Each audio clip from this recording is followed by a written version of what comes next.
வணக்கம். நம்ம மாடி தோட்டத்தில் இன்றைக்கி மல்லிகை பூச்செடி தான் பார்க்க போகிறோம். பூக்கள்னாலே எல்லாருக்கும் ரொம்ப பிடிக்கும். எந்த ஒரு பூச்செடியும் காய்கறி செடி பழங்கள்லாம் பார்த்தீங்கன்னா நீங்கள் அகலமாகவும் ஆழமாகவும் இருக்கிற தொட்டியில் வச்சிங்கன்னா நல்ல ஒரு ஈல்டு எடுக்க முடியும். நம்ம இதே ஒரு சின்ன பெயிண்ட் பக்கெட்டில் தான் 20 லிட்டர் பெயிண்ட் பக்கெட்டில் தான் வச்சுருந்தேன். ஓரளவுக்கு தான் என்னால் ஈல்டு எடுக்க முடிஞ்சது.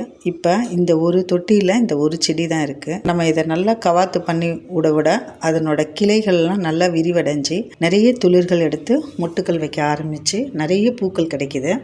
நம்ம ஒரு பெரிய தொட்டியில் வைக்கணும். ரெண்டாவது சரியான முறையில் நம்ம உரங்கள் கொடு. செடிகளுக்கு வெறும் தண்ணி மட்டும் ஊற்றினா பத்தாது.